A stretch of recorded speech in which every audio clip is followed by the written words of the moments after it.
Poultry কারখানার ঘটনায় তৃণমূল কংগ্রেসের পক্ষ থেকে ক্ষতিপূরণের দাবিতে কারখানা গেটের সামনে বিক্ষোভ করা হয়।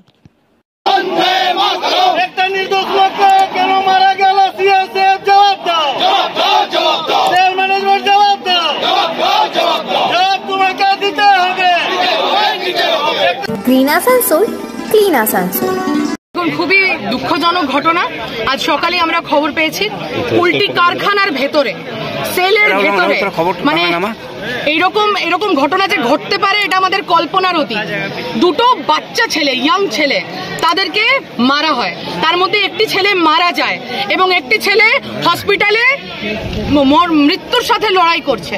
আমরা এটার ইমিডিয়েট যারা এটার সাথে যুক্ত আছে, সিআইএসএফ মানে সিআইএসএফ আসছে কেন্দ্রীয় গৃহ মন্ত্রণালয়ের আন্ডারে, অমিত শাহ ডিপার্টমেন্ট।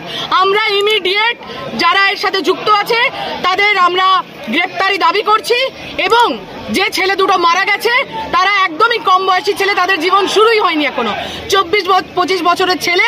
আমরা তাদের চাকরির দাবি করছি। সেল ম্যানেজমেন্টকে তাদের চাকরি, একজন মারা গেছে, একজন প্রায় মৃত্যুর সাথে লড়াই করছে। আমরা তাদের কম্পেনসেশন দাবি করছি, যে মারা গেছে তার পরিবারের চাকরি সেলকে দিতে হবে দাবি করছি এবং সেল ম্যানেজমেন্টকে যারা সিআইএসএফ আছে তাদের গ্রেপ্তারি দাবি করছি। কথা হয়েছে কিছু ম্যানেজমেন্টের সঙ্গে আপনাদের? ম্যানেজমেন্টের সাথে এখনো কথা হয়নি, দেখতে তো পাচ্ছেন দরজা বন্ধ করে রেখে দিয়েছে। ম্যানেজমেন্ট বাইরে ঘোরাফেরা করছে।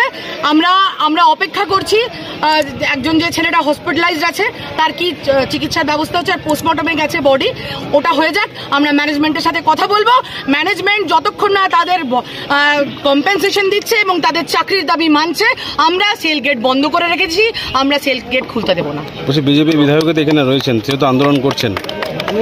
বিজেপির আন্দোলন কার বিরুদ্ধে হচ্ছে? তিনি থাকতেই পারেন, এটা না থাকাটাই অস্বাভাবিক। তিনি আছেন, ওয়েলকাম।